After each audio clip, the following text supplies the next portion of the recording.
ابتدائیہ، یوں نہیں تو یوں سہی۔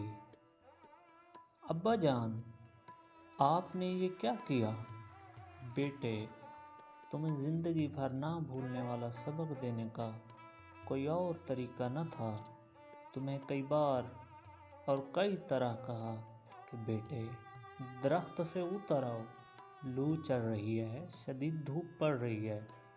تم نے ہر دفعہ مؤدبانہ وعدہ کیا مگر برابر دھوپ میں لکڑیاں کاٹتے رہے۔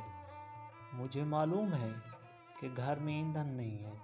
میں جانتا ہوں کہ تم پورے کنبے کی فلاح و بہبود کے لیے اپنی جان تک کی پرواہ نہیں کرتے۔ میں یہ سب کچھ جانتے ہوئے بھی بہرحال ایک والد ہوں۔ کوئی باپ یہ نہیں چاہتا کہ اس کی اولاد اس کے سامنے مشقت اور تکلیف میں مبتلا ہو۔ تمہارے اندر اس جذبہ کو جگانے اور تمہیں اپنی قلبی کیفیات محسوس کرانے کے لیے میں نے سوچا کہ یوں نہیں تو یوں سہی۔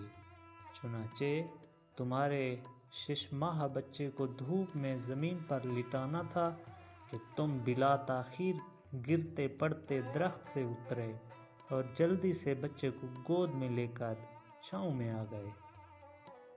بیٹے، ذرا سا غور کرو کہ جب تمہیں اپنے اس ننھے سے بچے سے اتنی محبت ہے جو ابھی تمہارا محتاج ہے، تو پھر مجھے تم ایسے کڑیل جوان بیٹے کی کس قدر محبت ہونا چاہیے جو نہ صرف میرا بیٹا ہے بلکہ میری ضعیفی اور ناتوانی کے عالم میں میرا اور میری باقی اولاد کا سہارا بھی ہے۔